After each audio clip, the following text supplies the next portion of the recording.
अच्युत दास जी, अच्युतानंद दास जी नाम के महापुरुष हुए, महान योगी थे, ये सबके सब योगी थे। उन अच्युतानंद दास जी ने कुछ ताड़ पत्र पर भविष्य लिखा है, जिसको लोग भविष्य मालिका कहते हैं। इस समय लोग उसका बड़ा प्रचार प्रसार कर रहे हैं। तो हम कोई अश्रद्धा तो नहीं करते हैं, लेकिन हमने उड़ीसा के प्रामाणिक संतों से पूछा उस संबंध में।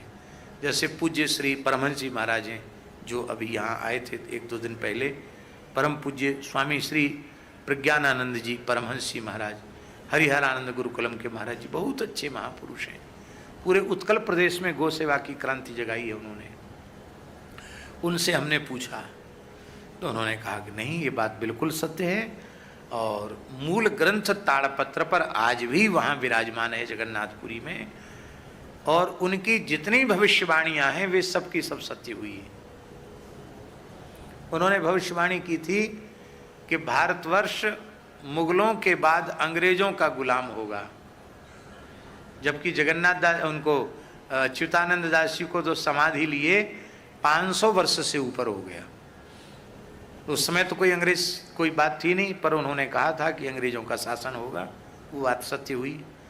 उन्होंने लिखा कि अमुक अमुक विक्रम संवत अमुक में देश स्वतंत्र होगा, लेकिन स्वतंत्रता के पहले ही उसके टुकड़े हो जाएंगे, तो पाकिस्तान बन गया, और वो म्लेच्छ देश होगा, ये भी उन्होंने लिखा है, वो भी सत्य हो गया। फिर उन्होंने लिखा कि जगन्नाथ मंदिर का पत्थर गिरेगा तो समझ लेना कि अब वहाँ महाविनाश आने वाला है। तो ऊपर से जगन्नाथ मंदिर का पत्थर भी गिरा, जो आज भी वहाँ पड़ा हुआ है, कम से कम 10-15 टन वजन का पत्थर नीचे गिरा है। ध्वजा में आग लग जाएगी, 2-3 बार आग लग चुकी है ध्वजा में। इतना जोर का तूफान आएगा कि नील चक्र टेढ़ा हो जाएगा, नील चक्र भी कुछ टेढ़ा हो गया, चूना झरने लग जाएगा, ये भी वो भी सब बात उन्होंने लिखी है। और जगन्नाथ जी के वस्त्र में आग लग जाएगी, वो भी लिखा है कि ये सब चिन्ह जब आ जाएं तब समझ लेना, और जगन्नाथ मंदिर का कल्प वृक्ष भग्न हो जाए तूफान में तब समझ लेना कि अब महाविनाश आने वाला है, और ये तृतीय विश्व युद्ध का संकेत होगा, ऐसा अच्युतानंद दास जी ने लिखा है। और कहा तीसरे विश्व युद्ध के बाद चौथा विश्व युद्ध का कोई उन्होंने संकेत नहीं किया, पर तृतीय विश्व युद्ध का संकेत किया है। और संसार में ऐसी परिस्थितियां बन रही हैं कि उससे लगता है कि ये युद्ध कभी न कभी हो जाएगा, क्योंकि जब से शुरू हुआ है वो बंद नहीं हुआ, कहीं न कहीं चल रहा है। और जैसे ही 10-20 देश इकट्ठे एक दूसरे के आमने सामने हुए, विश्व युद्ध हो जाएगा। तो उस विश्व युद्ध में बहुत भारी नरसंहार होगा, इतने लोग मारे जाएंगे। अच्युतानंद दास जी लिखते हैं कि विश्व की जनसंख्या मात्र 64 करोड़ रह जाएगी। कितनी? इस समय कितने हैं? 8 अरब से ऊपर। मात्र 64 करोड़ लोग जिंदा रह जाएंगे, उनमें 31 करोड़ भारत में होंगे। बचेंगे कौन? बोले जो भगवत शरणागत भक्त होंगे, जो गौ और ब्राह्मणों के उपासक होंगे, वैदिक सदाचार जिनके जीवन में होगा, उनको भगवान ही कृपा करके बीज रूप में बचा लेंगे, ऐसा भी लिखा। इसलिए कहा भगवान नाम का जप करो, त्रिकाल संध्या करो, यूं करो त्यों करो, और भगवत शरणागत हो जाओ, सावधान हो जाओ, तो भगवान तुम्हारा नाम लिस्ट में लिख लेंगे और तुमको बचा लेंगे, नहीं तो फिर तुम्हारी तुम जानो, विनाश तो होने वाला है।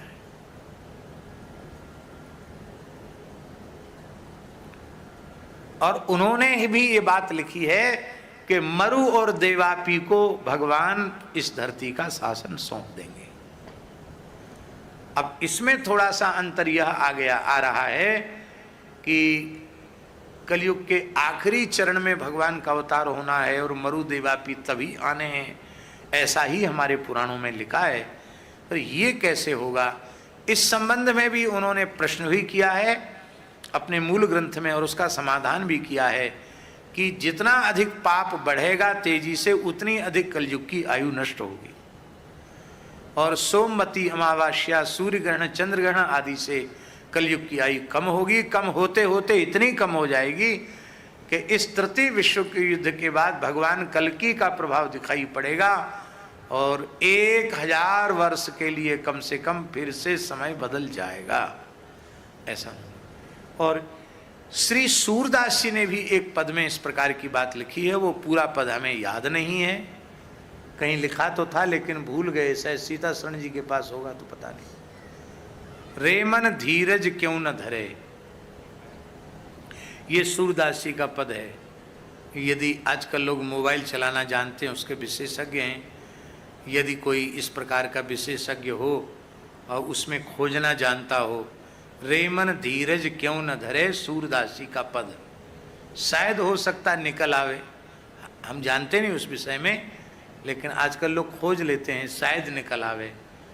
तो वो उसमें ऐसा है, रे मन धीरज क्यों न धरे, संबत 2000 के ऊपर ऐसा काल परे, पूर्व पश्चिम उत्तर दक्षिण 34 प्रजा मरे, सूरदास जी लिख रहे हैं। और इसमें लिख रहे हैं, सहस बरस लग सतयुग व्यापे, ये पूरी महामारी के बाद, मरने के बाद फिर सहस बरस लगी सतयुग व्यापे, 1000 साल के लिए धरती पर सतयुग जैसा समय आ जाएगा। सहस बरस लगी सतयुग व्यापे, धर्म की बेल फरे,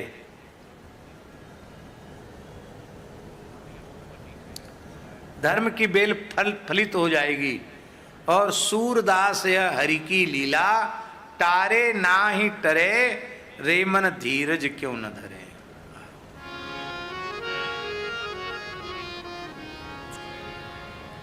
चलो भैया, ये तो बड़ा लंबा है, हैं?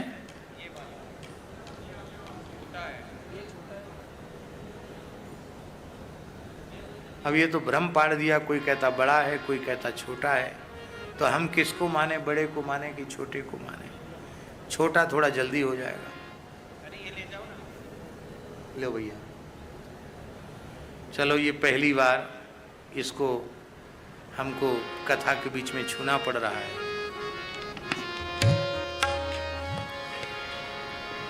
पद संख्या 180 पद है, ऐसा इसमें लिखा है। रे मन धीरज क्यों ना धरे, रे मन धीरज क्यों ना धरे, संबत 2000 के ऊपर, संबत 2000 के ऊपर, ऐसो योग परे, रे मन धीरज क्यों ना धरे, रे मन धीरज क्यों ना धरे। पूरब पश्चिम उत्तर दक्षिण, चहुं दिशि काल परे,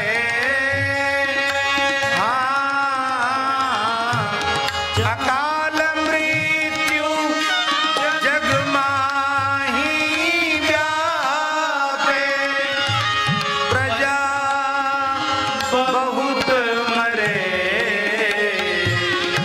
रे मन धीरज क्यों ना धरे, रे मन धीरज क्यों ना धरे। सहस बरस लगी सतयुग व्यापे, सहस बरस लगी सतयुग व्यापे, सुख की दशा फिरे, सुख की दशा फिरे,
माधव माधव माधव माधव माधव।